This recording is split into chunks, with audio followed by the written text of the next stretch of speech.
Akala ko ba okay na tayo? Eh, nag-text ka pa nga sa akin. Sabi mo, may maganda kang balita. Tapos yun, wala naman pala. Pasensya na, Estong, ha. Kakasabi lang sa akin, biglang nagigpit ngayon sa requirements sa bidding. Kanina lang, ho? Eh, bakit pinapunta niyo pa kami dito? I just have to tell you the news personally. Nasilip kasi na kolorom kayo. Mahirap na baka ireklamo ko kapag sinama ko kayo. Tsaka may tumawag pala sa telepono at kine-question kung talagang nakarehistro kayo. Eh, sandali. Nag-file na ako ng renewal ng rehistro kanina. Baka naman pwede pa natin ihabol yan. Oo nga. Hindi talaga pwede.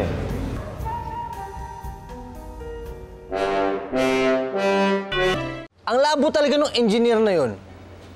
Kausap ko lang no isang araw, ang tinutino, nag-text pa na may good news. Pagdating dito, naging bad news. Ano nangyari doon? Eh, hindi ko nga alam eh. Dati, nailulusot naman niya ako. Ngayon, parang nagkakaproblema. Alam mo, Estong, makapasok man tayo sa bidding, eh wala rin naman tayong pondo. Napunta lahat doon sa anak ni Aling Tinding. Isa na yata to sa mga sumpa sa'yo ni Lucille eh. Bira ka, yan ka na naman. Pasumpa-sumpa ka pa dyan.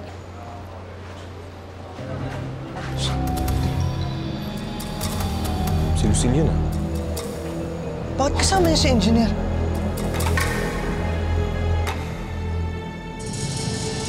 Tinawag ko na ho si Ma'am Lucille. Bababa na yon. Ayan na pala.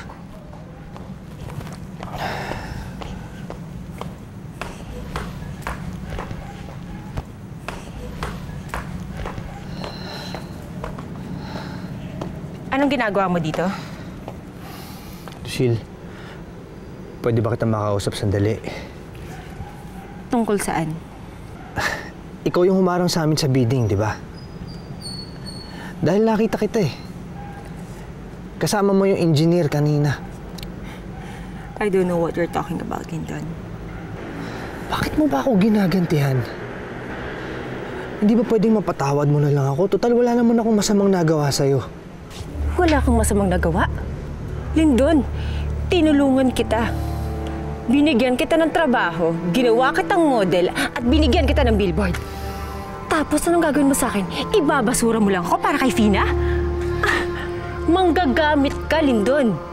Lucille, hindi ko hiniling na tulungan mo ako, kaya wag mo isumbat yung mga kawang gawa mo sa akin. Oh yes, I will. At uulit-ulitin ko sa'yo, manggagamit ka. Dapat lang naman talaga gantihan kita eh. Hindi ako titigil hanggat hindi kita nakikitang gumagapang sa putik. Ano bang gusto mong gawin ko para mapatawad mo ako? Alam mo kung anong gusto ko, Lindon. Gusto kong bumalik ka sa akin. Gusto kong ako ang mahalin mo at hindi yung Finang yon.